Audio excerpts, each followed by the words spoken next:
मेरे प्रिय छात्र छात्राओं, आज के अध्यापन में आपका स्वागत है। आज मैं आपको प्रथम सत्रांत परीक्षा के कृति पत्रिका का प्रारूप बताने जा रहा हूं। यह कृति पत्रिका का प्रारूप एसएससी बोर्ड परीक्षा मार्च 2020 पर आधारित है। यह 9वीं और 10वीं दोनों के लिए एक ही प्रारूप है, जैसा महाराष्ट्र सरकार ने हिंदी प्रथम भाषा के लिए सुनिश्चित किया है। इसमें आपको आगामी जो परीक्षा प्रथम सत्रांत की होने वाली है, उसमें किस प्रकार के प्रश्न पत्र आएंगे, कितने अंक के होंगे, किस प्रकार के गद्य, पद्य, पूरक, व्याकरण और उपयोजित लेखन रहेंगे और किस क्रम में आएंगे, उसका विशद विवेचन मैं आज आपको करने जा रहा हूं। इसको ध्यान दीजिए और प्रथम सत्रांत परीक्षा की तैयारी इसी के आधार पर कीजिए। छात्र छात्राओं,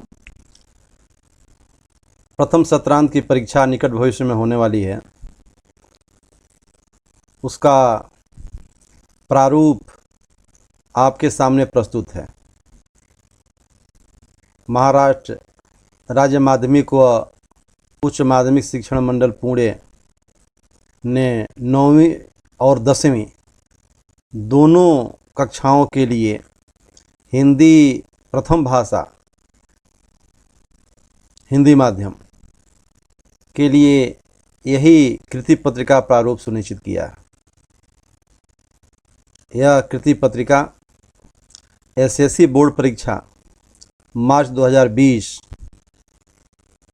के अनुसार है। आपके प्रथम सत्रांत की परीक्षा इसी प्रारूप पर ली जाएगी। ध्यान दीजिए, यह लिखित परीक्षा का प्रारूप है। कृति पत्रिका का यह प्रारूप 3 घंटे का समय रहेगा और 80 अंक का रहेगा। इसमें अंक विभाजन आपको प्रस्तुत है। ध्यान दीजिए, विभाग है 1 2 3 4 5 विभाग हैं।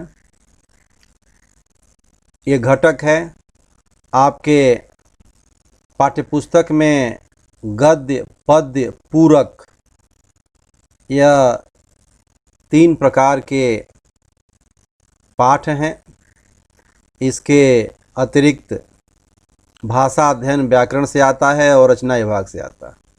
उपयुक्त लेखन जिसे कहते हैं। एक एक करके विभाग 1 में आपके पठित गद्य भाग से आता है। यह 20 अंक का आता है। पूरे प्रथम इकाई और द्वितीय इकाई में जितने गद्य पाठ हैं, एक बार ध्यान दीजिएगा, पूरक पठन को छोड़ करके, पूरक पठन से अलग आता है। जितने भी गद्य पाठ हैं उन सभी से 20 अंक का प्रश्न आएगा। पद्य विभाग से, जो विभाग 2 में आता है, 12 अंक के प्रश्न आएंगे। इसमें एक 6 अंक का प्रश्न अतिरिक्त रहेगा। यह 6 अंक विकल्प के रूप में पद्य विश्लेषण में आएगा, यानी 2 पाठ का आएगा। पद्य विश्लेषण के लिए 2 पाठ रहेगा और आपको 1 पाठ का लिखना होगा।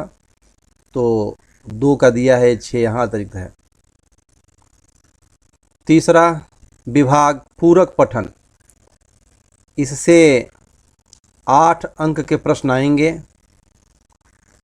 प्रश्न में बार बार कह रहा हूँ, कृतियाँ आएंगी, क्योंकि प्रश्न नहीं अब आ रहे हैं। कृतियाँ आप में रचनात्मकता की वृद्धि के लिए पैटर्न चेंज हो गया है और कृति करने के लिए आ रहा है। तो 8 अंक की कृतियाँ आएंगी। इसमें ध्यान दीजिए, पूरक पठन में कोई विकल्प नहीं रहेगा। यह पूरक पठन आपके पाठ्यक्रम में गद्य और पद्य दोनों है, तो 4 अंक गद्य से आएगा और 4 अंक पद्य से आएगा। चौथा विभाग भाषा अध्ययन का है, व्याकरण का। यह 14 अंक का कृति करने के लिए आएगा। इसमें 2 अंक विकल्प रहेंगे। यह 2 अंक विकल्प भाषा अध्ययन के पहले प्रश्न में जो अव्यय 2 प्रकार के 2 अव्यय शब्द रहेंगे वाक्य प्रयोग के लिए, एक ही अव्यय का प्रयोग, अव्यय शब्द का प्रयोग वाक्य प्रयोग करना होगा।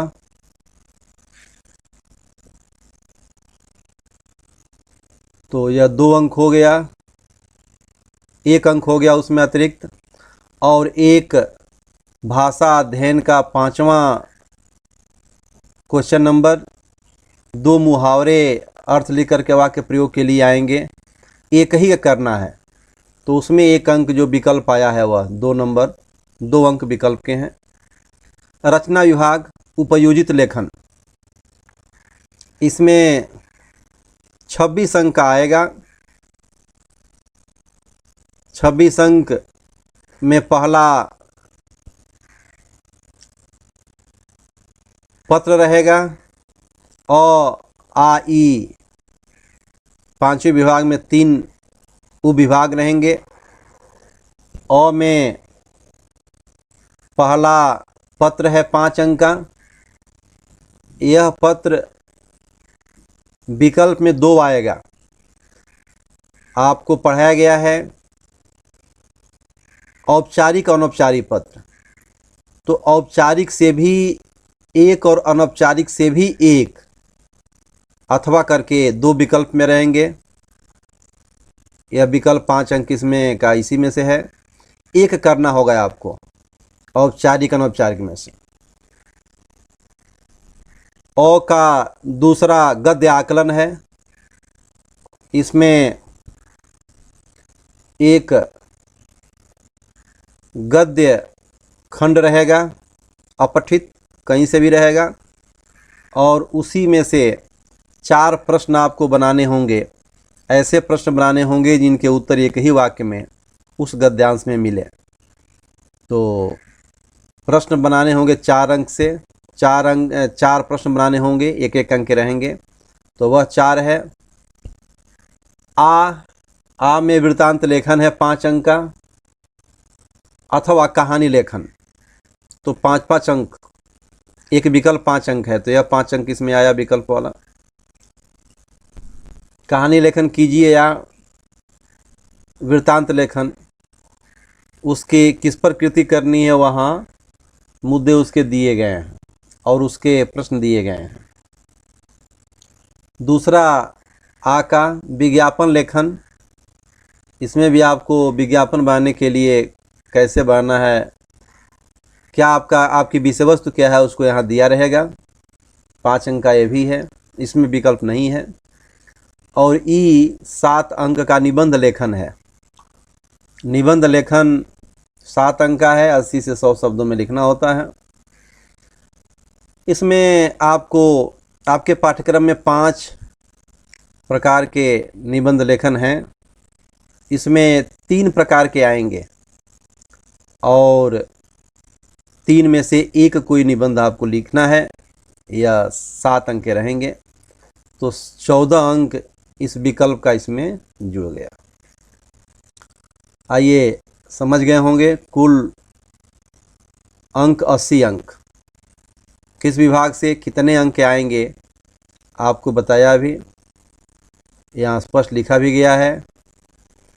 अब आइए कैसे कैसे प्रश्न रहेंगे कितने अंक के, इसको बताते हैं। विभाग 1 है गद्य, 20 अंक का रहेगा। इसमें प्रश्न नंबर 1 अ, यह पठित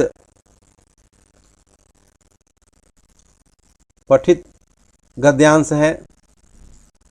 पठित गद्यांश आपके पाठ्यपुस्तक से जो गद्य पाठ है उसमें से कोई एक अनुच्छेद परिच्छेद 120 से 140 शब्द के आपको दिए जाएंगे।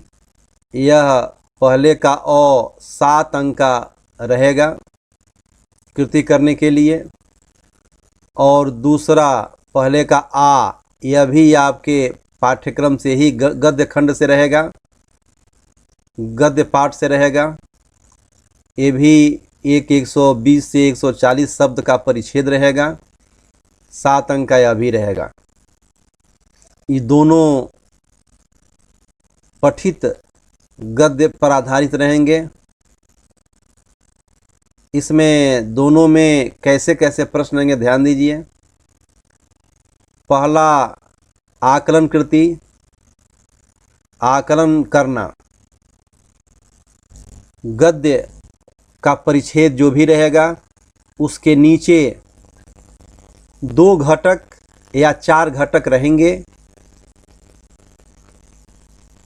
ये घटक, इस घटक के उत्तर आपके दिए गए इसी परिच्छेद में मिलेंगे।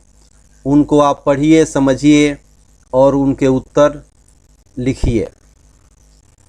प्रश्न कृति करते समय जो भी प्रारूप बनाया गया है वह पूरा का पूरा उसको बनाना है, पेन से बनाना है। उसमें पेंसिल और दूसरे इंक का प्रयोग नहीं करना है, पेन से ही उसको बनाएंगे। प्रयास करेंगे कि जैसे बनाया गया है कृति पत्रिका में वो वैसे रहे। प्रत्येक के लिए 1 अंक है, 2 घटक रहेगा तो, और अगर 4 घटक रहेगा तो प्रत्येक 1 घटक के लिए आधा अंक निर्धारित है। यानी एक आकलन कृति कितने अंक की रहेगी? 2 अंक की रहेगी। दूसरा, यह भी वैसे ही रहेगा, 2 घटक या 4 घटक रहेंगे। अगर 2 घटक रहेंगे तो 1-1 अंक का रहेगा, 4 घटक रहेंगे तो आधे-आधे अंक का रहेगा। तीसरी कृति इसमें अभिव्यक्ति रहेगी। आपको अपने विचार लिखने हैं उसमें। जो भी कृति रहेगी उस पर आपको अपने विचार प्रकट करने हैं। ध्यान दीजिएगा, आपके अपने विचार पॉजिटिव और निगेटिव दोनों हो सकते हैं। अब उसको तर्क दे करके प्रमाणित करना है। अगर आपने निगेटिव लिखा तो, पॉजिटिव लिखा तो। यह 3 अंक का रहेगा। अब 14 अंक क्या हो गया? अब ई है, अ आ दोनों पठित पाठ्य पुस्तक से आएगा, और ई 6 अंक का, यह अपठित गद्यांश रहेगा, बाहर से आएगा, आपके पाठ्य पुस्तक के गद्य भाग से नहीं आएगा। यह 6 अंक का आएगा। कहीं से गद्य का एक परिच्छेद गद्य पाठ का 100 से 120 शब्दों में लिखा हुआ मिलेगा। इसमें भी आकलन कृति, इसमें भी आकलन करना है। जो कृति दी रहेगी उसको गद्यांश से देखिए, समझिए और उसमें से निकाल करके ढूंढ करके लिखिए। इसमें भी 2 घटक रहेगा तो 1-1 अंक, और 4 घटक रहेगा तो आधा-आधा अंक। एक आकलन कृति 2 अंक की रहेगी, और दूसरी आकलन कृति 2 अंक की ही रहेगी। इसमें भी 2 घटक हैं तो 1 अंक, और 4 घटक हैं तो आधे अंक, 2 अंक की। और इसमें भी तीसरी कृति अभिव्यक्ति रहेगी। जो भी दिया रहेगा उस पर आपको अपने विचार प्रस्तुत करने हैं। यह 2 अंक का रहेगा। ध्यान दीजिएगा, आपके पठित गद्य भाग से अभिव्यक्ति 3-3 अंक की थी, इसमें 2 अंक की रहेगी। इसका ध्यान रहे आपको। तो यह आपका 20 अंक का गद्य भाग हो गया। यह गद्य पाठ पर आधारित है, गद्य से आएगा 20 अंक।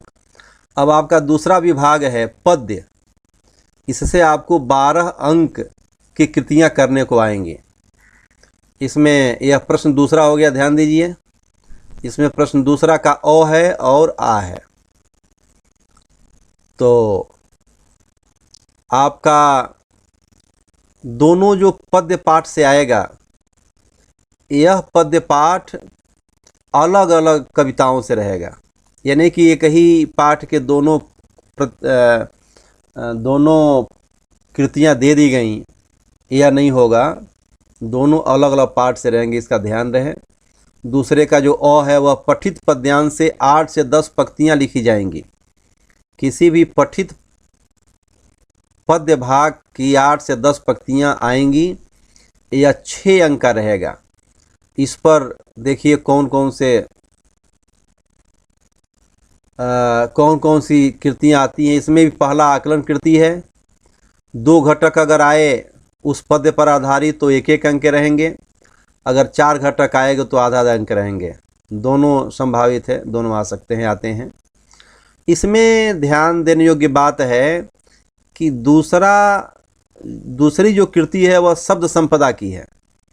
शब्द संपदा में 4 घटक रहेंगे और प्रत्येक घटक आधे आधे अंक के रहेंगे। यह भी आपके उसी पद्य पर ही आधारित शब्द संपदा के कृतियाँ रहेंगी। इन कृतियों में ध्यान दीजिए, देखिए क्या क्या पूछा जा सकता है। शब्द संपदा कृति में अनेकार्थी शब्द, अनेक अर्थों के एक शब्द, शब्द युग्म, समानार्थी, पर्यायवाची शब्द, विलोम शब्द,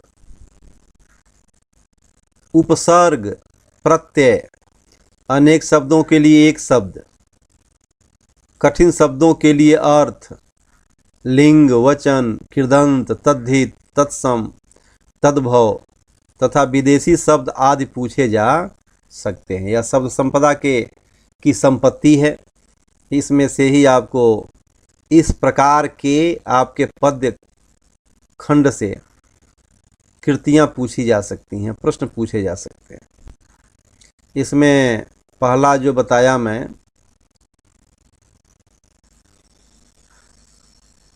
हाँ, अनेकार्थी शब्द अर्थात ऐसे शब्द जो अनेक अर्थ दें।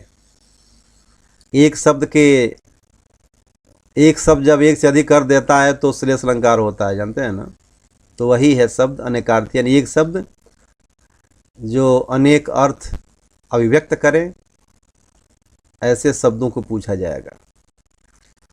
अब इसमें तीसरा पद्य खंड से उसके कुछ भाग का 4 पंक्ति, 6 पंक्ति, ऊपर की, बीच की, नीचे की, जो भी निर्देशन रहेगा उसका सरल अर्थ पूछा जा सकता है। पूरे पद्य का भी पूछा जा सकता है जो दिया गया है, या उसका भावार्थ पूछा जा सकता है। अर्थ और भावार्थ बताया गया है। 25 से 30 शब्दों में उसको लिखना होता है। ये भी 2 अंक का रहेगा। तो ये 6 अंक का हो गया जो आपके पद्य पाठ पर आधारित है, पठित पद्य पाठ पर आधारित है। आपके पढ़ाए गए पद्य पाठ से यह पूछा जाएगा। अब उसी दूसरे का 6 अंक अभी बचा हुआ था, शेष था। यह पद्य विश्लेषण है, ध्यान दीजिएगा। ये पद्य विश्लेषण है और इसमें विकल्प अंक 6, अर्थात इसमें 2 रहेंगे विकल्प। एक विकल्प रहेगा और 1 करना होगा। 2 पठित कविताओं में से 1 का पद्य विश्लेषण आवश्यक है, यानी 2 रहेंगे तो 1 करना आवश्यक है। कविता का केवल शीर्षक ही देना अपेक्षित है। जो भी आप जब उत्तर इसका लिखने जाएंगे तो आप यहाँ नंबर दे कर के 1, 2 या केवल शीर्षक यहाँ ऊपर लिखेंगे, जिससे पता चलेगा कि आप इसी पाठ के संदर्भ में सारी बातें लिख रहे हैं। इसमें ध्यान दीजिए, इसमें 5 कृतियाँ इसकी आएंगी। पहली कृति है रचनाकार का नाम। जो 2 पाठ रहेगा पद्य पाठ, उसमें जिस पाठ का आपने चयन किया वो यहाँ लिखेंगे और फिर इसको लिख करके रचनाकार का नाम लिख करके यहाँ डैश करेंगे, जिसे निर्देशक चिन्ह कहते हैं, और यहाँ आगे लिखेंगे उसी पाठ के रचनाकार या कवि का नाम। रचनाकार को कवि कहते हैं, कवि को रचनाकार कहते हैं। दिग्भ्रमित होने की जरूरत नहीं, 1 अंक का यह रहेगा। दूसरा, रचना की विधा, यानी रचना का प्रकार, यह कौन सी विधा है उसको यहाँ लिखेंगे। तीसरा, पसंद की पंक्तियाँ, आप जिस पद्य पाठ के विषय में विश्लेषण की जानकारियां दे रहे हैं, उसमें से आपको सबसे अच्छी पद्य पंक्ति कौन सी लगी उसको यहाँ लिखेंगे, 1 नंबर मिल जाएगा। पंक्तियाँ पसंद होने का कारण, आपको जो पंक्ति पसंद है या जो पंक्तियाँ पसंद हैं आपने यहाँ लिखा, वह क्यों पसंद हैं उसका कारण आप यहाँ बताएंगे, वो भी 1 अंक का रहेगा। और 5वां, रचना से प्राप्त संदेश या प्रेरणा, यह 25 से 30 शब्दों में आप लिखेंगे या 2 अंक का रहेगा। इसी को हम, यह पद्य विश्लेषण है, इसके अलग अलग अंक हैं और पढ़ेंगे तो बहुत अच्छे अंक आपको प्राप्त होंगे। तो जो भी रचना है उससे क्या संदेश कवि दे रहा है हमको, आपको, समाज को, या इससे क्या प्रेरणा मिल रही है, आप इसको 25 से 30 शब्दों में लिखेंगे। यह 6 अंक का 12 अंक का पद विभाग से आएगा, जो पठित पाठ से ही आएगा। अब आइए आपको तीसरा विभाग कौन सा है, पूरक पठन। यह 8 अंक का आएगा, 4 अंक का गद्य से और 4 अंक का पद्य से। यह तीसरा प्रश्न हो गया। प्रश्न नंबर 3, ओ आ, इसमें भी 2 रहेगा, ओ आ। ये एक बात ध्यान दीजिएगा कि जैसे लिखा गया वैसे ही कृति करते समय, उत्तर लिखते समय ऐसे ही होना चाहिए। यह प्रश्न है, यह उप प्रश्न है, फिर यह है उप प्रश्न, तो इसको हम ब्रैकेट में लिखते हैं, यह फ्री रहता है, इसका ध्यान रहे। ओ आ भी देते रहिए। पठित गद्यांश, पूरक पाठ का पठित गद्यांश आपके पूरक गद्य पाठ से 80 या 100 शब्द, 80 से 100 शब्दों तक का एक परिच्छेद आएगा। परिच्छेद समझते हो, गद्य खंड को कहते हैं। यह 4 अंक का रहेगा। कितने अंक का रहेगा? 4 अंक का रहेगा। इसमें से 2 प्रकार की कृतियां करने को आएंगी। पहला, आकलन कृति। इसमें अगर 2 घटक आया तो 1-1 अंक और 4 घटक आया तो आधा अंक, यह हो गया। और दूसरी जो कृति है वह अभिव्यक्ति है। जो भी यहाँ आपके जिस मुद्दे पर विचार पूछे जाएंगे उसको आप, उस पर आप अपने विचार लिखेंगे। ध्यान दीजिए, विचार सबके मिलते जुलते नहीं हैं। आपके अपने विचार अगर अच्छी तरह से लिखेंगे तो अच्छे अंक मिलेंगे। यह 25 से 30 शब्दों में लिखना, यह भी 2 अंक का रहेगा। तो यह पठित गद्य पूरक पाठ से 4 अंक का, इसके प्रश्न आपने देखा। अब आइए तीसरे का आ देखते हैं। यह पठित पद्यांश से आएगा। क्या आएगा? पठित पद्यांश से यह 4 अंक आएगा। इसमें भी पठित पूरक पद्यांश से 6-8 पंक्तियाँ उसमें लिखी रहेंगी। 4 अंक का रहेगा। इसमें भी 2 कृतियाँ आएंगी। एक पहली आकलन कृति रहेगी, 2 घटक रहेगा तो 1-1 अंक का रहेगा, 4 घटक रहेगा तो आधे अंक का रहेगा, 2 अंक। और दूसरा अभिव्यक्ति रहेगी, 25 से 30 शब्दों में 2 अंक का आपको आएगी, इसको आप लिखेंगे। अब हम आगे के पड़ाव पर चलते हैं। यह विभाग 4 है, भाषा अध्ययन का, व्याकरण का, जो 14 अंक का है। अभी इस सत्रांत में जितने व्याकरण के घटक दिए गए हैं सभी 9वीं 10वीं दोनों में आएंगे, क्योंकि आपको सारे व्याकरण जो इसमें दिए गए हैं सब पढ़ा दिए गए हैं, समझा दिए गए हैं। तो इसमें से कुछ छूटेगा ऐसा मत सोचिएगा। आइए, पहला प्रश्न नंबर 4 का, सूचना के अनुसार कृतियाँ कीजिए। 14 अंक का रहेगा। जैसी सूचना दी गई उसके अनुसार आप कृति कीजिए। पहला 2 अव्यय शब्द आएंगे, आपके पाठ्यपुस्तक से ही रहेंगे।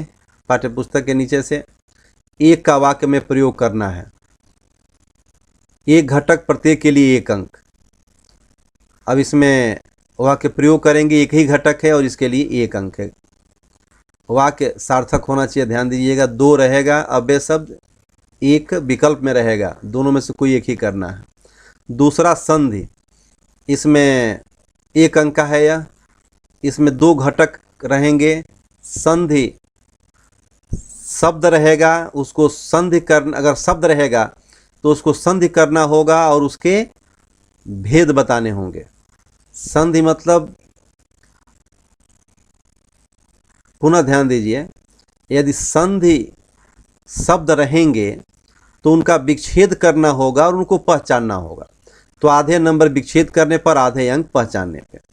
अगर संधि विच्छेद से युक्त संधि रहेगी, शब्द रहेंगे, तो उनको हम संधि बनाएंगे। क्या करेंगे? उस विच्छेदित शब्दों का हम संधि बनाएंगे और उसको पहचानेंगे। यह 2 प्रकार से आएंगे, जैसे भी आ सकते हैं। ध्यान दीजिए, 2 घटक हो गए। एक विच्छेद करना या संधि बनाना एक घटक हो गया, और एक घटक पहचानना, आधे आधे अंक के, 1 अंक। तीसरा सामासिक शब्द विग्रह और समास का प्रकार लिखना। यह भी लगभग वैसे ही रहेंगे। विग्रह रहेगा तो समास बनाना है और उसके प्रकार लिखना है, और अगर समासिक पद रहेगा तो उसको विग्रह करना है और समास का प्रकार लिखना है। तो 2 घटक हो गया, एक तो समास बनाना और भेद लिखना, प्रकार लिखना, या समासिक पद है तो विग्रह करना और समास का प्रकार लिखना। आधे आधे घटक, आधे आधे अंक के 2 घटक हुए, 1 अंक। अब चौथा अलंकार। अलंकार आपका 1 अंक का यह भी रहेगा। इसमें 2 घटक। अलंकार एक कोई पद्य पंक्तियाँ रहेंगी, उसका प्रकार लिखेंगे आधे नंबर, उपप्रकार लिखेंगे आधे नंबर। आपको बताया गया है प्रकार क्या है, उपप्रकार क्या है। अलग अलग लिखेंगे, आधे आधे नंबर रहेंगे, 1 नंबर रहेगा। यही प्रकार उपप्रकार, एक 2 घटक हो गया। अब आइए 5वां, 2 मुहावरे हैं। इन 2 मुहावरे में से एक मुहावरे का अर्थ और वाक्य प्रयोग करना है। अर्थ लिखेंगे आधा नंबर, 1 घटक हो गया। वाक्य प्रयोग करेंगे आधा नंबर, 1 घटक हो गया। तो यह 2 घटक इसका आएगा, आधे आधे। अब यहाँ 2 मुहावरे रहेंगे, ध्यान दीजिएगा, विकल्प दिया गया है। एक ही मुहावरे का अर्थ लिखेंगे तो आधे नंबर मिलेगा, सही लिखेंगे तो, और वाक्य प्रयोग सही करेंगे तो आधे नंबर। 2 घटक और आधे आधे, यानी 1 नंबर। 6वां, विराम चिन्ह। अब इसमें विराम चिन्ह रहेगा, एक वाक्य रहेगा और उसमें 2 घटक रहेंगे। विराम चिन्ह 2 जगह लगाना होगा और उसको आधे आधे अंक के रहेंगे। 7वां, कारक पहचानना और भेद लिखना। इसमें वाक्य रहेगा तो उस वाक्य में जो विभक्ति से युक्त शब्द है उसको आप पहचानेंगे, पहचान के बाहर लिखेंगे और डैश करके उसका भेद लिखेंगे कि यह कारक के में से कौन सा भेद है। आधे आधे नंबर, 2 घटक, आधे आधे नंबर, एक पहचानना और एक लिखना, प्रकार। 8वां अंक, 8वीं कृति, वाक्य शुद्ध करना। एक वाक्य रहेगा और उस वाक्य में 2 त्रुटियां रहेंगी, कारक संबंधी, लिंग वचन संबंधी आदि। तो 2 उसमें, उन दोनों को, 2 घटकों को त्रुटियों वाला शुद्ध करेंगे, सही करके पुनः वाक्य लिखेंगे तो आधे आधे अंक, 1 अंक मिल जाएंगे। 9वां कृति, छंद पहचानना, मात्राएं लिखना। 2 घटक, प्रत्येक के लिए 1 अंक। इसमें अलग अलग नहीं होगा, जो लिखा है वैसे ही आएगा। एक पद पंक्ति आएगी और उसमें आपको पहचानना होगा कि कितने चरण हैं। तो उसमें चरण दिया रहेगा, उन चरणों की मात्राएं लिखनी होंगी। क्या लिखनी होंगी? यदि 4 चरण हैं तो पहले तीसरे का दे देगा, दूसरे तीसरे का दे देगा, पहले चौथे का दे देगा। किन चरणों की आप मात्राएं बताइए। तो आधे अंक किस पर मिलेंगे? 1 अंक, 1 अंक किस पर मिलेंगे। और आप पहचानेंगे कि यह कौन सा छंद है। छंद हमारे माध्यमिक बोर्ड ने केवल मात्रात्मक छंद को ही माना है, उसी में से आता है। मात्रिक छंद में दोहा, सोठा, चौपाई और गीतिका, ये 4 ही हमारे पाठ्यक्रम का हिस्सा हैं, बोर्ड के द्वारा निर्धारित। तो इसी को आप पढ़ेंगे, इसमें से समझ लेंगे कि प्रत्येक चरण में किसमें कितनी मात्राएं हैं और किसमें कितनी मात्राएं हैं, तो उसको पहचान लेंगे आसानी से कि यह छंद है। तो एक दो घटक रहेंगे मात्राएं लिखने के लिए और उसका को पहचानने के लिए। तो एक एक अंक के दोनों घटक हैं, 2 अंक हो गए। काल परिवर्तन, इसमें 2 वाक्य रहेंगे 2 घटक के रूप में और प्रत्येक के लिए 1 अंक रहेगा। उसका परिवर्तन जो निर्देशन रहेगा उसके उसी काल में उसको परिवर्तित करके आपको लिखना है वाक्य। तो यह 1 अंक का रहेगा 2 वाक्य। नेक्स्ट 11 नंबर की कृति है वाक्य भेद है। इसमें 2 प्रकार के कृतियाँ करने के लिए आएंगी। वाक्य के जो भी भेद हैं रचना और अर्थ के अनुसार, तो रचना के आधार पर 1 अंक आएगा और अर्थ के आधार पर 1 अंक आएगा।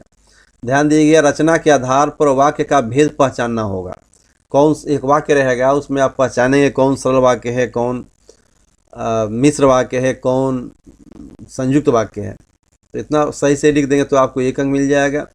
और दूसरा जो इसमें कृति है अर्थ के आधार पर वाक्य का परिवर्तन करना, तो अर्थ के आधार पर वाक्य का परिवर्तन करना आपको वाक्य रहेगा और दूसरे वाक्य में आपको परिवर्तित करना है।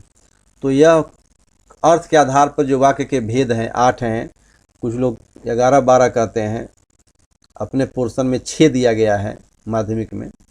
तो 6 में से ही वाक्य आएगा और उसको निर्देशित वाक्य में परिवर्तित करना होगा।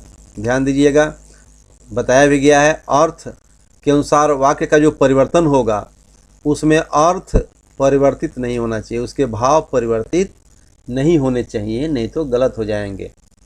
ये बताया गया है, पढ़िएगा वीडियो देखिए इसके लिए। अब आइए आपका क्वेश्चन विभाग नंबर 5, आपका 14 अंक का व्याकरण विभाग हो गया। अब उपयोजित लेखन अर्थात रचना विभाग 5वां है, अंतिम विभाग है। यह 26 अंक का रहेगा।